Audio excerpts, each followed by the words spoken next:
जय हिमालय जय भारत। हिमालय लोग यूट्यूब चैनल में आपका स्वागत है और मैं हूं जर्नलिस्ट डॉक्टर हरीश चंद्र लखेरा।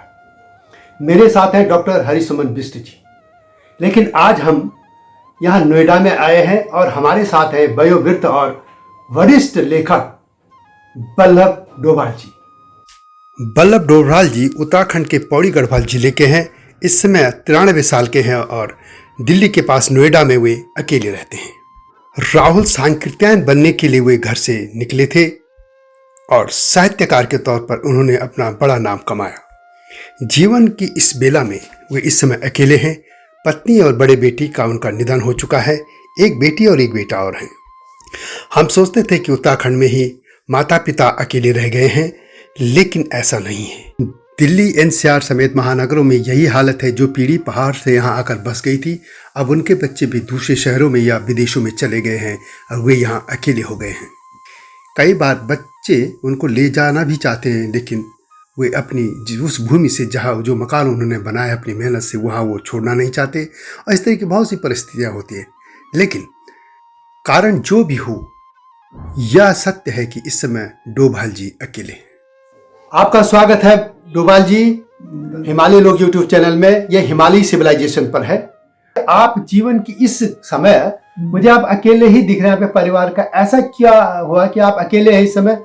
परिवार के और लोग कहाँ हैं या कैसे हैं? परिवार के लोग मेरे जो है ना, हाँ, वो ठीक है, अपने अपने पैसे वाले हैं। हाँ, मेरे बेटे भी जो है सब ठीक ठाक है। हाँ, लेकिन जिसके दिमाग में पैसा ही पैसा है और कुछ नहीं है, उसको आप परिवार वाला कैसे कह सकते? परिवार वाला तो वो है, मैं हूँ और मेरा बेटा है। यह भी पैसा कमाता था बहुत। अच्छा, जो ऊपर है सामने ये इसकी डेथ हो गई है ना। हाँ, ये सामने मैं ले आता हूँ, नीचे निकाल देता। और ये पैसा कमा के गरीबों की, जो गरीब लोग होते थे हिमाचल में या कहीं भी, बूढ़ी वगैरह, उनको अपने पैसे से, अच्छा, ये बेटा था जी जी, अपने पैसे से उनकी सेवा कर इलाज करवाता था। और हमको खुशी होती थी कि यार ये पैसा कमाता है और कम से कम इतनी सेवा तो करता है। तो एक यही लड़का था मेरा। बाकी और पैसे वाले हैं, खूब पैसा है उनके पास। ठीक है, पैसा होना चाहिए, लेकिन मानवीय संवेदना गुण। अगर मेरा पैसा मेरे बच्चों के, आपके, किसी के काम में आया तो क्या करेगा उस पैसे? मैंने तो लुटाया है। मेरे को अभी 6 लाख रुपया जो है प्रकाशन विभाग से मिला। मेरी 2 किताबें छपी हैं वहाँ से बच्चों के लिए। एक श्राद्ध की दक्षिणा और एक उस्ताद भूरेलाल उपन्यास। श्राद्ध की दक्षिणा हास्य कहानियाँ, इतनी बिकी, 36 साल पहले छपी थी ये किताबें।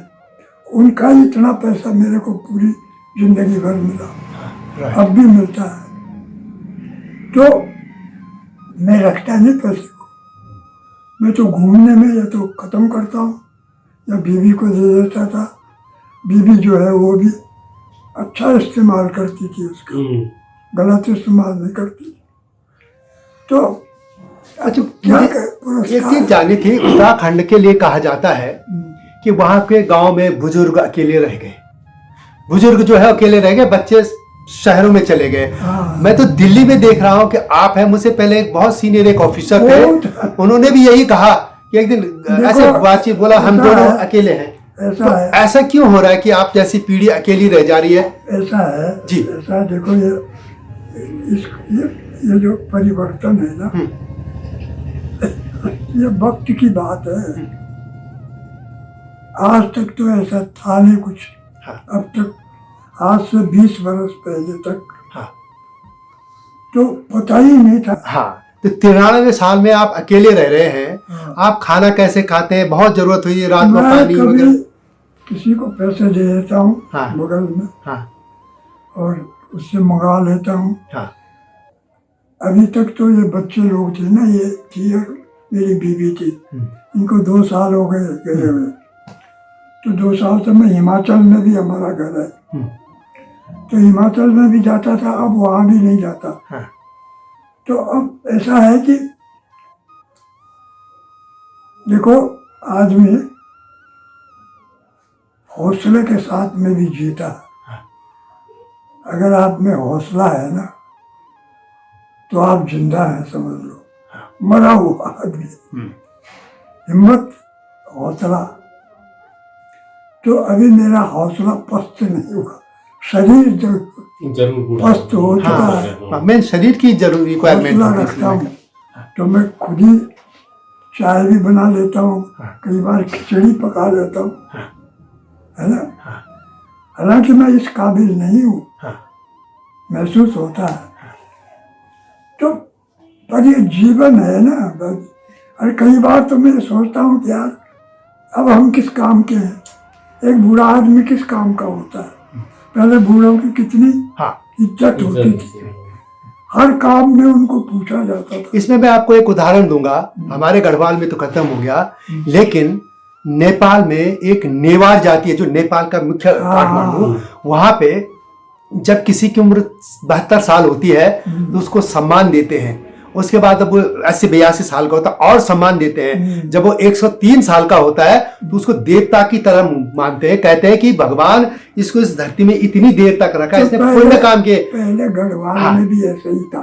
तो हमारे गढ़वाल में तो हम बूढ़ों को वृद्धाश्रम कर रहे हैं या ऐसे अकेले छोड़ रहे हैं। ये कैसे हमारा पतन हो गया? देवभूमि हम कहते हैं, ये तो राक्षस भूमि नहीं है। अब ऐसा है ना, हाँ, इस शहर की हवा जो है ना, हाँ, ये पहाड़ों पे भी चली गई। हाँ, चली गई है। जो यहाँ पहले वहाँ के संस्कार यहाँ आते थे, अब यहाँ के दुर्गुण, अब यहाँ के संस्कार वहाँ चले, वहाँ पहुँच रहे। तो वो तो वक्त की बात है, आदमी बदल रहा है, परिवार बदल रहे, भाई भाई को नहीं समझता, माँ बाप को कोई। हमारे गढ़वाल में मेरे दादा थे एक ठेकेदार, 2 भाई थे।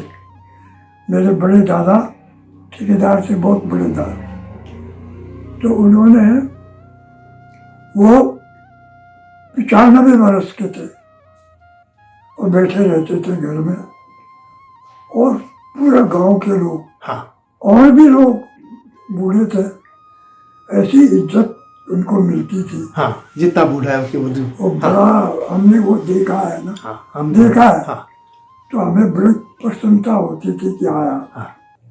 आज वही बूढ़ा आदमी अकेले जैसे वो कहता है यार काहे रखा हुआ, मरी जाता तो अच्छा। मैंने फेसबुक में डॉक्टर साहब ने, हरिसुमन बिस्टी ने एक लिखा था आपके बारे में कि मैं उनको मिला वगैरह वगैरह, तब मैंने देखा कि आप अकेले रह रहे हैं। उसी दिन से मेरी इच्छा थी कि मुझे मिलूं। फिर मैं डॉक्टर साहब के साथ ही आया आपके पास कि मैंने कहा ये पीड़ा देखें कि ऐसा दिल्ली में क्यों हो रहा है, ऐसे हम कहाँ चले गए समाज। एक चीज है जी, मेरे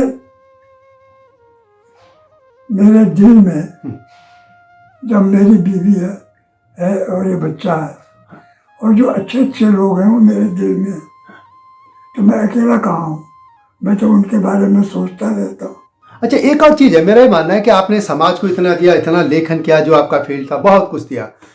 क्या समाज की जिम्मेदारी नहीं है, या क्या हमारी सरकारों की जिम्मेदारी नहीं है कि कुछ ऐसे जैसे वृद्ध और भी लोगों को एक साथ रखें, जैसे कम्युनिटी हॉल टाइप कहीं रखें इनको, वो उनको देखना, देख रेख करे, या कहीं टीवी, जिसको हम वृद्धाश्रम भी कह सकते हैं, एक साथ रहें 10 लोग 20 लोग, कोई पूछने वाला सरकारी तौर पे। या हमारे समाज के इतने संगठन है जो डांस तो कर रहे हैं, लेकिन अपने बुजुर्गों का कोई ध्यान नहीं कर रहे। कुछ आप क्या सोचते हैं इसमें? जो सत्ता का मोह है ना, सत्ता हासिल करना, जब आदमी का ये रहता है कि या तो पैसा हासिल करूं या तो सत्ता हासिल करूं, जब आदमी की खोपड़ी में वही रहेगा ये 2 बदगुमा चीजें पैदा हो जाती है ना, फिर कोई कुछ नहीं करता, फिर कोई आप कुछ नहीं कर सकते। और जो सामाजिक संगठन है, पहाड़ के तो बहुत संगठन है, हजारों संगठन है। अच्छा, अब जो संगठन बनते हैं, संघ में शक्ति है कहता है संगठन, लेकिन अब वो संगठन नहीं है जो कि किसी के हित के लिए बने हो।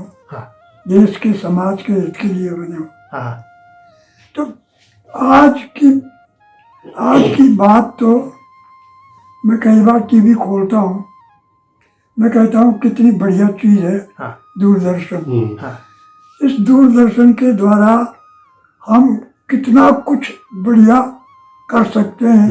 लोगों में संस्कार दे सकते हैं, लोगों में ऐसी चीजें। लेकिन अब देखो साला इतना बकवास आता है, इतना बकवास आता है कि टीवी को देखने की भी तबीयत नहीं करती। खासतौर पर एक उत्तराखंड की मैं बात करूंगा कि वो जो इस तरह के बुजुर्गों को छोड़ जा रहे हैं, उनको आप क्या बोलना चाहेंगे? कौन बुजुर्ग? जैसे आप लोगों को अकेला छोड़ गए, माँ बाप को छोड़ जा रहे हैं, गांव में शहरों में भी, कि और लोगों की तो और भी भूले आते। एक लेफ्टिनेंट जनरल या मेजर जनरल की मैं बात देख रहा था, उनका बेटा वहां चले गया अमेरिका, और एक नौकर रख दिया उन्होंने, नौकर की डेथ हो गई एक्सीडेंट में, और वो भीतर ताला चले के गए। अब वो उनकी एक डेढ़ 2 साल बाद डेड बॉडी मिली। मतलब वो माता पिता को फोन भी नहीं कर रहे हैं, यह हालत है। एक औरत क्या है, तो इन लोगों के लिए क्या मैसेज देना चाहेंगे आप इस तरीके के? क्या मैसेज दें? अब कुछ समझ में नहीं आ, कुछ नहीं बोल सकते। क्या कहें, हम क्या करेंगे? ये तो हमारा जो सामाजिक जो दृश्य था ना, समाज जिसको समाज कहते हैं, अब कहाँ समाज है? ये तो आपकी हमारी सबकी खत्म हो चुका है ये मुल्क। भाई जब देश परतंत्र था तब हमारे गांव कितने स्वतंत्र थे। हाँ। अंग्रेजों ने तो हमारे गांव को छेड़ा नहीं छेड़ा। बिल्कुल। अंग्रेजों ने समाज व्यवस्था इतनी जाति नहीं की कि जो अब हमारे अपने लोग कर रहे हैं। आज गांवों की क्या दुर्दशा है। तो हमारा समाज कहाँ है? न शहर में है न गांव में है, चौपट है, सब चौपट है, और ऐसे ही चलेगा। अब सुधर जी। तो ये थे वरिष्ठ साहित्यकार बल्लभ डोभाल जी, जो कि इस समय 93 यानी 93 साल के हो चुके हैं, और इस समय वो जीवन के जो अंतिम पड़ाव चल रहा है उसमें अकेले हैं। बिल्कुल यहाँ पे अकेले रहते, बस पास पड़ोस के लोग देख लेते हैं। यह हमारे भारतीय जो हिंदू समाज या जो हमारा उत्तराखंड का समाज या और भी समाज, भारतीय समाज जो कहता है कि हम सबसे ही बुजुर्गों को देवता तुल्य मानते हैं, उनको हमको देखना होगा। इसके अलावा उत्तराखंड के लोगों को देखना होगा कि सिर्फ आप शहरों में, पहाड़ों में ही माता पिता को, वृद्ध को अकेले नहीं छूट गए, या शहरों में भी ये है। मैं इसीलिए यहाँ पे आया था कि आप लोग इसको चीज़ को समझें। हम लोग कर क्या रहे हैं? दिल्ली में इतने संगठन है, वो डांस कर रहे हैं, नाच कर रहे हैं, और इसके अलावा उनके कोई ये नहीं है कि हमारे वृद्ध कहाँ रह रहे हैं, बुजुर्ग कहाँ रह रहे हैं, हमारे जो जिन लोगों ने समाज को कुछ दिया वो कहाँ रह रहे हैं, कैसे जीवन अकेले बिता रहे हैं।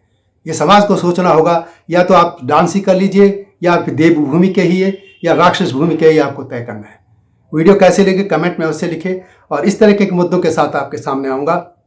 और इस वीडियो को बनाने में डॉक्टर हरिसुमन बिष्ट जी हैं, इनका आभार। यही मुझे यहाँ इन्होंने लाए, और मुझे लगता है कि आपको ये वीडियो पसंद आएगी। इस तरह के आपके पास भी कोई किस्से हों, बुजुर्ग हमारे कहाँ रह रहे हैं, आप मुझे बताइए। आप मुझे कमेंट में लिख सकते हैं, और मैं आपके सामने आऊँगा, उनको लूँगा। वीडियो को अवश्य शेयर कीजिए, लाइक कीजिए, और चैनल को सब्सक्राइब भी कीजिएगा। जल्दी आता हूँ आपके साथ, तब तक जय हिमालय, जय भारत। हिमालय पे पेड़ हो तो गीत गाएंगी नदियाँ, गीत गाएंगी नदियाँ। पेड़ों पे चिड़िया है तो गीत गाएंगी नदियाँ, पेड़ों पे चिड़िया है तो गीत गाएंगी नदियाँ। माँ की लोरी जैसे होते हैं नदियों के गीत।